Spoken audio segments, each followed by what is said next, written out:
Meeting అక్కడ పెట్టాలని నిర్ణయించుకున్నప్పుడు ప్రధానమంత్రి ఉన్నారు, సినిమా ఫీల్డ్ మీద చర్చించండి. ఎందుకంటే సినిమా ఫీల్డ్ ఎక్కువగా షూటింగ్లు చేసేవాళ్ళు. మేము చిన్నగా ఉన్నప్పుడు జమ్మూ కాశ్మీర్ వెళ్ళలేదు ఎవరం కూడా. కానీ దేశంలో ఉన్నటువంటి కోట్లాది మంది కాశ్మీర్ అందాలను చూశారు సినిమాల కారణంగా. ఎవరు పోలేదు అక్కడికి, కానీ చూశారు.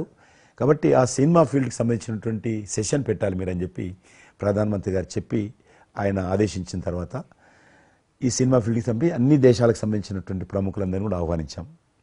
అప్పుడు మేము మీటింగ్ పెట్టాలంటే పాకిస్తాన్ అన్ని దేశాలకు లెటర్స్ రాసింది, చైనా లెటర్స్ రాసింది, టెర్రరిస్ట్ ఆర్గనైజేషన్స్ అన్ని కూడా హెచ్చరించాయి. జమ్మూ కాశ్మీర్కి వస్తే, Kashmir is a disputed place అది, కాబట్టి ఎవరు రావద్దు, వస్తే మాత్రము ఏమైనా అవుతే మాకు సంబంధం లేదని పాకిస్తాన్ కూడా అందరూ హెచ్చరించారు. బట్ ప్రైమ్ మినిస్టర్ చెప్పాడు, ఎట్టి పరిస్థితుల్లో మీటింగ్ పెట్టి తీరాలి, నువ్వు నాకు అనవసరం, నీకేం కావాలో నేను అన్ని ఏర్పాటు చేస్తాను. ఆ తర్వాత నేను మీతో మాట్లాడి ఆ రోజు అప్పుడే కాశ్మీరు అని అనగానే మీరు కాశ్మీరు లోయల్లో కన్యాకుమారి ఇలాంటి సాంగ్స్ ఎన్నో మాకు గుర్తుకొచ్చినాయి. అలాంటిది మళ్ళీ మీరు మీ పార్టిసిపేషన్ ఉంటే బాగుంటుంది అనుకున్నప్పుడు ఆ టైంలో నేను రాలేని పరిస్థితిలో రామ్ చరణ్ వస్తే బాగుంటుంది, అతను RRR సినిమా ఆస్కార్ అవార్డు తోటి తను మంచి ఆస్కార్ అవార్డు వచ్చింది, బాగుంటుంది ప్రధానమంత్రి గారు చెప్పాను. అప్పుడు అందరూ ఫారినర్స్ డెలిగేట్స్ అందరూ కూడా ఏ సినిమా సాంగ్ అది నాటు నాటు నాటు సినిమా డాన్స్ చేశారు అక్కడ, డాన్స్ చేశారు. ఎవరు మన కొరియన్ మినిస్టర్.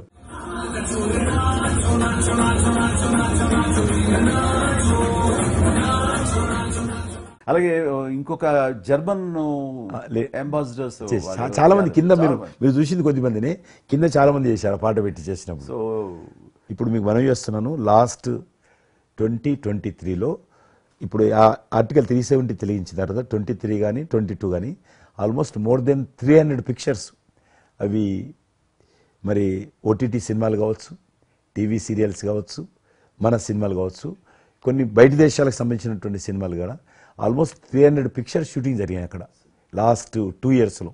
మళ్ళీ తిరిగి మీ ప్రభావంతో, ఆయన నరేంద్ర మోడీ గారి చొరవతోటి ఇలాగా G20 కల్చర్, ముఖ్యంగా టూరిజం సంబంధించి సినిమాలను ఎంకరేజ్ చేస్తూ మీరు తీసుకున్న చొరవ, అందులో రామ్ చరణ్కి మీరు ఇచ్చేటువంటి ప్రాధాన్యత, ఇవన్నీ కలిపినప్పుడు ఫస్ట్ నా వైఫ్ తన ఫ్రెండ్స్ తోటి ఎక్కడికి వెళదాం ఈ హాలిడే అంటే వాళ్ళ ఫ్రెండ్స్ అందరూ కలిపి కాశ్మీర్కి వెళ్ళారు.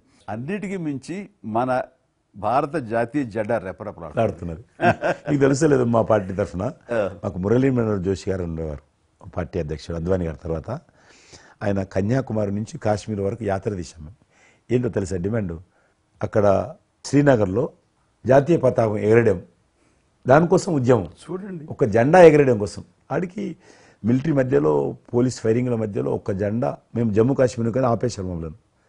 అక్కడ నుంచి విమానం, మిలిటరీ విమానంలో తీసుకుపోయి ఆయన ఒక్కరిని అక్కడ జెండా ఎగిరినట్టు చేసి మనం తీసుకొచ్చారు. దల్ లేక్ అని ఉంది అక్కడ, ఉన్నది కదా. మొన్న 15th ఆగస్ట్, ఇంతకుముందు 15th ఆగస్ట్ అయితే మనము 70 సంవత్సరాల పండుగ జరుపుకున్నాము. 50,000 మంది అమ్మాయిలు అబ్బాయిలు, స్కూల్ పిల్లలు అందరూ చేతులలో 3 రంగుల పతాకాలు పట్టుకొని దల్ లేక్ చుట్టూ ఊరేగింపు చేశారు. అది మార్పు. ఇంకొకటి నాకు సంతోషం ఏంటంటే, మీరు రాజకీయాలకు రాకముందే మీకంటూ ఒక ప్రత్యేక స్థానం సర్వీస్ యాక్టివిటీలో చిరంజీవి చారిటబుల్ ట్రస్ట్ చాలా పెద్ద ఎత్తున చేయడం అనేటువంటిది నిజంగా అది చాలామందికి ఆదర్శమైంది. మిమ్మల్ని చూసిన తర్వాత చిరంజీవి గారు పెట్టిన అంత పెద్ద నటు పెట్టడం మనం చేయకూడదని వాళ్ళ స్థాయిలో పెట్టినటువంటి చాలా సంస్థలు మీ నుంచి స్ఫూర్తి తీసుకొని పెట్టారనేది నాకు తెలిసిన వాళ్ళు కూడా చాలామంది చెప్పారు. కాబట్టి అది గొప్ప విషయం. మీకు ఎందుకు వచ్చింది ఐడియా? అది ఏదైనా సరే ముందు మన మనసులో తిరిగి ప్రత్యుపకారంగా ఏదైనా చెయ్యాలి అనే భావం ఒకటి ఉంటేనండి, అవకాశాలు ఎదురుగా ఉంటాయండి మన ఎదురుగా.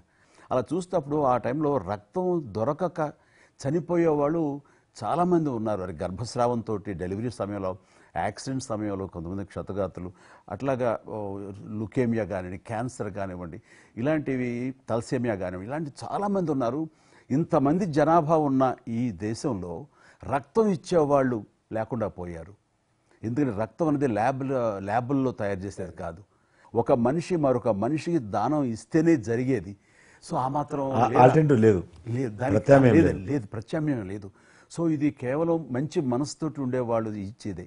వాళ్ళు మోటివేట్ చేయాలంటూ నేను ఏం చేస్తానంటే, నా ఫ్యాన్స్ని ఫస్ట్ మోటివేట్ చేద్దామని దీని ఆవశ్యకత చెప్పడం కోసంగా షార్ట్ ఫిల్మ్స్ కానివ్వండి ఎక్కడ పెడితే అక్కడ నేను ఇవ్వటం మొదలుపెట్టేసరికి ఈ రోజున రక్తం ఇవ్వటం కోసంగా ముమ్మరంగా ముందుకు రాగలుగుతున్నారంటే దాన్ని ఇనిషియేట్ చేసింది, దానికి ముందస్తుగా దాన్ని మోటివేట్ చేసింది నేను అని చెప్పుకోవడానికి నాకు గర్వంగా గొప్ప విషయం అండి. కానీ మీరు ఒక ఉద్యమం లాగా తయారు చేశారు దాన్ని, ఒక మూమెంట్ లాగా తయారు చేసి mission. Hats off to my fans and motivate అయిన ధర్మాత్ములు, మంచి మనసు ఉన్న వాళ్ళు ఎంతోమంది ముందుకు వచ్చారు. వాళ్ళందరికీ కూడా ఈ సందర్భంగా చేతులెత్తి నమస్కరిస్తాను. ఇక్కడ మీ గురించి నేను ఇంకోటి విన్నాను, మీరు ఏదైతే నా సేవ